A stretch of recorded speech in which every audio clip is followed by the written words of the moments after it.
Welcome to partialarc.com. Don't do that. You find yourself in a tavern. Oh, we should have checked for traps. I knew he forgot something. I think I can reason with him. You killed his father. Can I have sex with it? You could certainly try. I'm gonna touch a sword. Don't touch the sword! The child is evil, right? Obviously. I could cast Fireball. Always cast Fireball. All right. Roll for it. Hey everybody, it's me, Jay Jones. And I'm Mike Christensen. And I'm Daniel Fernandez. We're here to teach you a little bit about how to play Call of Cthulhu. Nope. Oh, it's not Call of Cthulhu. Good, Yeah. because that was just a test. Now I'm really going to say what it is.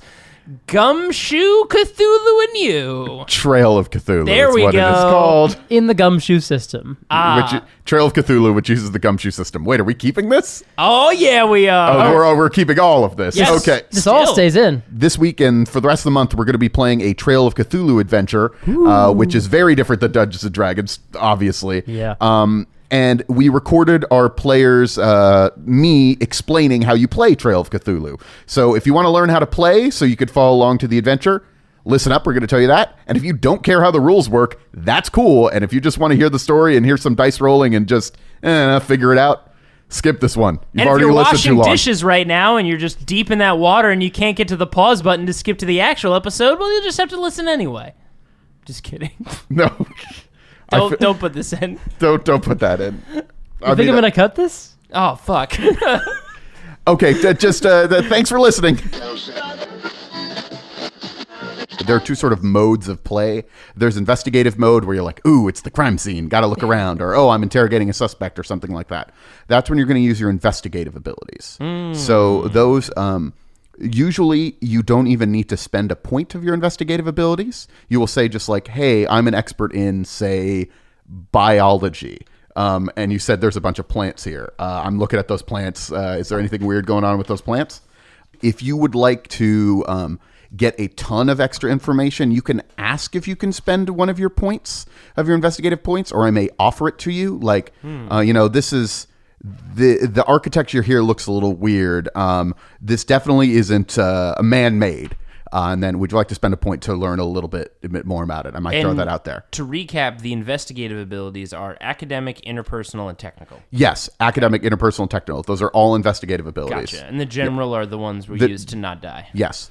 So when you're making investigative things, you don't roll any dice. You're just talking to people. You're talking to me. We're having a conversation. We're figuring out the mystery. Perfect. You're probably figuring out where you're going to go next. Cool. The general abilities are when things actually hit the fan. You're doing things where there's a chance of failure. So sneaking around, punching a dude, shooting a guy, fixing a car, something like that. So in those situations, what you will do is I will give you a target number. You always know what the target number is. Then you will roll a d6. Before you roll that d6, you can choose to spend any points from that ability. So let's say, very specifically, let's say you're getting into a fist fight with somebody. That's, I believe... Scuffling? Scuffling, yeah, that's what it's called, scuffling. Oh, I don't have scuffling. Yeah, you don't have to have scuffling. Not everybody's a fighter. It's a mystery. Not everybody's the big punchy guy. The fleer. Yes, exactly. No, that's... You know what? You might end up the one who lives through all of this. Okay. But I will give you a target number, and in which case you will roll a d6. But before you roll it, you could spend as many points as you would like to add to that die roll. Now, you have to do it before you roll. So let's say your target number is 4. Usually the target numbers are around 4. So then you maybe want to spend 1 or 2 points if you want to really feel that you're going to get it. Then you roll the die, you get it, and then you succeed or you fail. I can actually spend points on shadowing and disguise after I roll because of my... Yes, I know. That's a special thing. There will be exceptions, but generally it's all before. Generally it's all before, yes. And then if we spend points, we take those off of You take those off. Okay. There may be times that you're able to get a couple of points refreshed. In particular, if you act on your drive. If you do something that like might even be like a poor decision, but you're doing like, nah, my drive, I'm driven to do this. Say that explicitly to me. Say like, I'm driven to go forward. I'm using my drive. And then I'll give you a 1 or 2 point refresh that you could put wherever you would like. Can I get a re-up on what bad luck means as far as drive? Because I remember it was perfect, and I don't remember what it was. I have right. a question. So you had mentioned like that you have a special ability. Yeah. I will tell you your special abilities. You guys didn't write them down, but I'll tell you yours aren't quite as mechanical like his is. Gotcha. So by the way, bad luck. Things just seem to happen to you, although your luck might sour after you dig up a statuette, sleep in the wrong boarding house, or decide to rob a terrible old man. Bad luck is essentially the same thing as being cursed. Good. And so essentially it is you're going to have to sort of make up things that would drive you forward because of just life is throwing shit at you. That's what bad luck is. Okay. Yeah, I could tell you which specifically characters from Lovecraft's fiction that is related to, but I don't think you care. I've not read any Lovecraft, so it would He's mean very super little. racist. This is what I have heard, and I'm good. Yeah. I don't need to, nothing spurs you on to pick up one of those books. I don't need to read a book where someone has a cat named the N-word. I think I'm all right. Do you really have a cat named Yeah. Wow. That's one of the characters. No, like literally one of the twists. This is my favorite one. One of the twists at the end, the terrible reveal is that one of his ancestors was black. Oh no! And it broke his sanity. It broke his mind. Wow. Yeah, he was racist. People back then thought he was racist. Good old H.P. Lovecraft. So your various abilities are more. So as a private investigator, you specifically have that spend.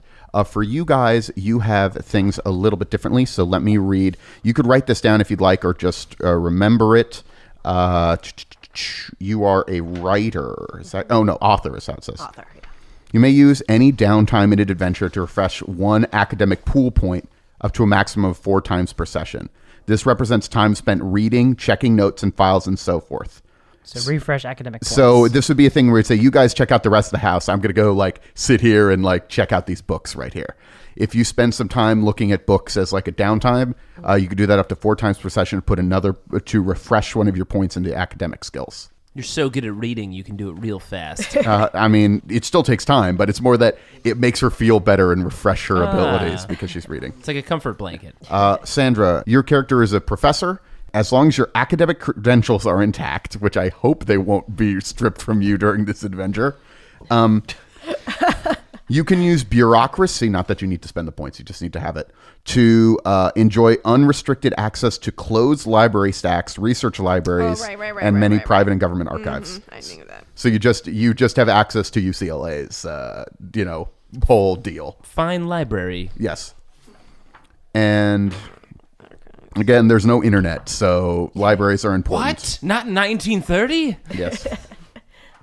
What year is it? 1932? 1932. And Are we gonna talk like this the whole time? Jesus. Sweet. Everyone's going to love this recording. Man, I got to go to the local show, see? Tell them about that dang Cthulhu. No, Cthulhu is not in this, I promise you. Man, Tell me all about Dagon. I'm your doctor, I swear. All right. And as a dilettante, you may use your credit rating pool to call on personal connections in any field of endeavor. Phone a friend. These contacts will generally be relatives, old school fellows, and similar people of your social class. Oh, let me call that old fellow of mine. He and I used to chase cars through the woods that poor people would drive. We were really rich. I just picture you putting a brick on the driver's on the and we just launch gas a car pedal. into the woods. Yes, I have a very high credit rating too. I have 7 credit rating. Jesus. Oh man. So I can call literally old Teddy Roosevelt my old drinking pal. Teddy's probably dead at this point. What? Damn it. FDR is about to become president. I'm going to though. call A different FDR my Roosevelt. old drinking buddy. Yeah. Are you gonna start introducing old chap into your? Old chap. Ew, chap. Old chap FDR. Are you gonna be fake British? I'm thinking about it. Super affected, obviously fake British. I was thinking Great Gatsby. Yeah, sort of the mid-Atlantic. Yeah. Give me an example. Great Gatsby. Give me a line from Great Gatsby in Mid-Atlantic. Well, I was These truly were the greatest Gatsbys. God damn it. The Mr. Darling. DeMille, I'm ready for my close-up. Come on, dear. Catherine Hepburn. Okay, Yeah. so Darling. for the record, Gatsby is maybe you've held on, but the days of Gatsby are a little. I'm trying to bring magician stuff back. I probably did hold on. Gatsby was the 20s. This is Right. the 30s. The Great Depression So is it's a here. little- Yeah. Yeah. Listen, Lamont, nobody's speaking like that anymore. What about the Pillars of Sanity? Oh, So- yeah, Let's do So the that. Pillars of Sanity, those will. Well, you want to hope they're not going to come up, but essentially what that's going to be is if you ever lose 3 points of sanity. So your Pillars of Sanity, those are the ideas that you like fundamentally ground your conception of the world. Like these are just like this is how the world works, and you rely on those to just be true. If you lose 3 sanity points, one of those pillars cracks. So that would be a thing that's more putting work on you. There's no super mechanical thing of that, but like now your faith in like Judaism might be a thing that breaks. Like there is no God. Like that could be a thing that happens. No God. Yeah, exactly. Or What's Epicureanism? so you just you're kind of a douchebag. Epicurean. Sweet. No, And now we're going to talk about your character. Epicureanism is the belief that like mankind should just live life to the like one of your things is like the most important thing in the world is just like experiencing all the pleasures of the flesh and the mind and whatever. Yeah, like No Nietzsche. day but today. Yeah, Nietzsche. Like driving a car into the woods and chasing that car with a bigger car. I literally watched an episode of A Crime to Remember. I watch Yeah. a lot of murder Yeah. stuff. Fair I enough. live in a very dark place. Yeah, And that was like an episode. Well, it's under the highway. Yeah. It doesn't get a lot of sun. yeah. But that was one of the things they talked about Nietzsche and like the Superman, like being able to experience. And if you were somebody who was super affluent, you might feel like you were above all of morality. Yes. Well, I definitely probably don't hang out with a lot of people who feel that way. Yeah. In my circle of friends.